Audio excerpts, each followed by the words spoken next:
So, where are you headed?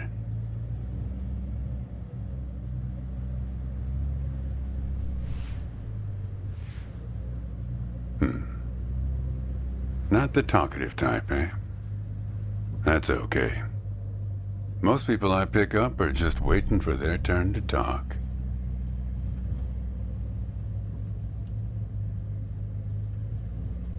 Want a raisin? They're from my farm.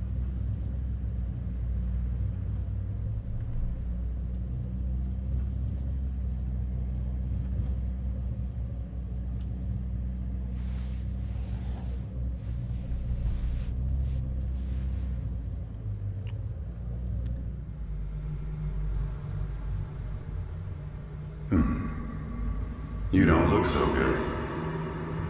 Guess those things don't agree with you yet.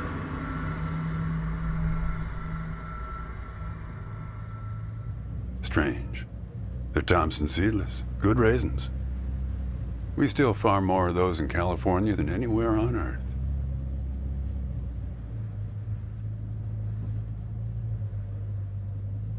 You want to know the clearest evidence that reality isn't real?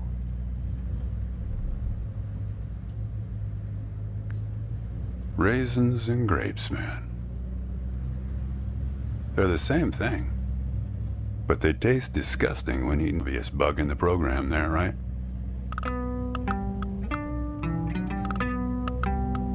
Memory is a slippery thing. Think about when somebody asks you about this ride later, assuming you even know where you're going, and get someplace where somebody can ask you, "Hey, how'd you get here anyway?" They'll ask you, "Oh, I hitched." And your brain will flash back for a second when you say this. And it'll show you a frozen snapshot of yourself, sitting in this car, talking to me like we are right now. But which moment will it actually show you? Will it be this one? Or this one? Or this one? We think we remember how people really were, how our lives together really were. But when we think back to them, even the people we cared about the most, all we're doing is snatching moments out of the air, just grabbing another raisin out of the box.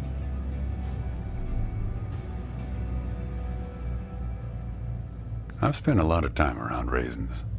They're like those dogs you see with wrinkles of skin falling over their eyes. Not the most handsome dogs, basically helpless but lovable. My wife, she preferred grapes, the way most people do. She's dead now, but you probably guessed that. Takes one to know one, right? I can always spot someone who's grieving along this highway. They usually stand on the road with a dazed look on their face and their thumb up in the air.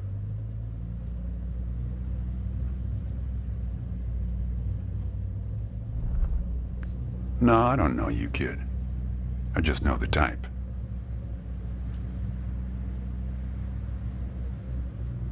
Hey, do me a favor and crack the window, would you?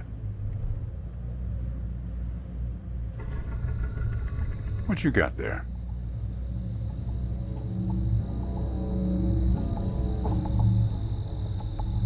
Just a matchbook, huh? I figured it must have been something important.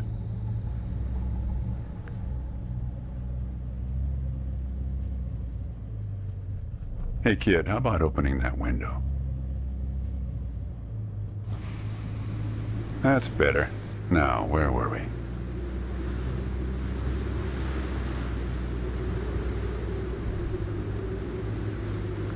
There is nothing less rewarding than talking geography with someone who doesn't know where he's going or where he's from. If you want to know, the trunk of this car is full of 4 bushels of raisins that I'm driving to my brother's place in Intercourse. Is that enough info for you, Copernicus?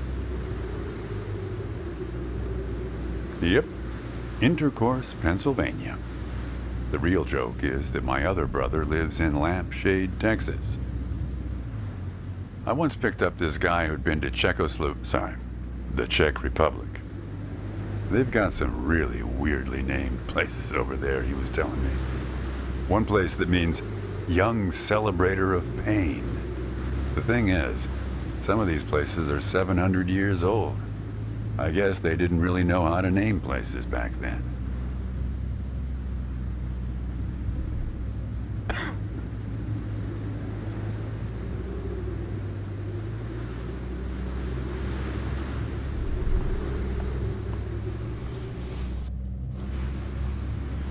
You know, when I was a kid, my brother and I used to drive our parents crazy on long drives together.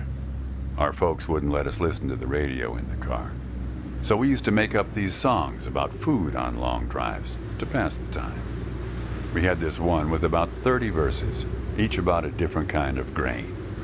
There was this one time we passed a billboard for some kind of bread, challah bread. In hell they have a hell a lot of challah bread. In hell they have a hell a lot of challah bread. Yeah, that drove Mom and Dad crazy. In hell they have a hell a lot of challah bread. In hell they have a hell a lot of challah bread. Come on, join in. In hell they have a hell a lot of challah bread. In hell they have a hell a lot of challah bread. In hell they have a hell a lot of challah bread. In hell they have a hell a lot of challah bread. In hell they have a hell a lot of challah bread. In hell they have a hell a lot of challah bread. In hell they have a hell a lot of challah. Actually, I'm beginning to understand my parents' perspective.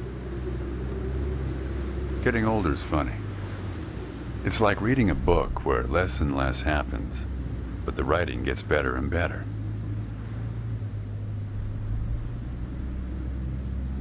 Thanks. I got it from an app. It's this app with philosophical sayings. My wife got it for me to make me sound smarter.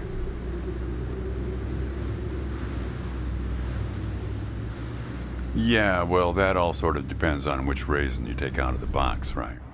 Which angle you take on it. My wife's been dead for 8 years now. People used to ask us how we managed, being married or not, working off the side of the road together, sharing a little trailer. The truth is, nobody knows how good it's supposed to be. You're kind of guessing on all that.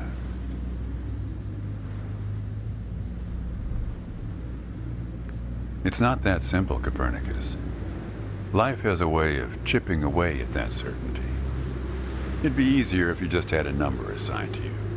A number from 1 to 100, printed on both your foreheads where you could always see it. It would arrive in the mail every year, right after you file taxes. Oh, we're a 71. That couple down the street, they're an 82 this year. I guess they have it a bit better than us. Some way of knowing. So you wouldn't have to wrestle with the question of what's normal. If I'm totally honest with you, I don't really remember what she looked like. Remember everything about her, just not her face. Some people have faces that are easy to remember. Doesn't seem fair. You think you're present in the moment, Copernicus? You've been talking to me for 10 minutes. What color are my eyes? Nope. Like I said when I picked you up, some people are just waiting until it's their turn to talk.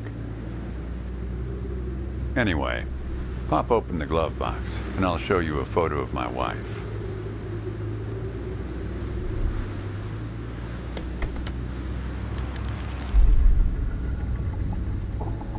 Hey, where'd you get that? That's not her.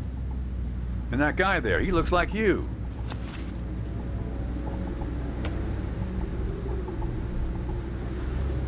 I don't know.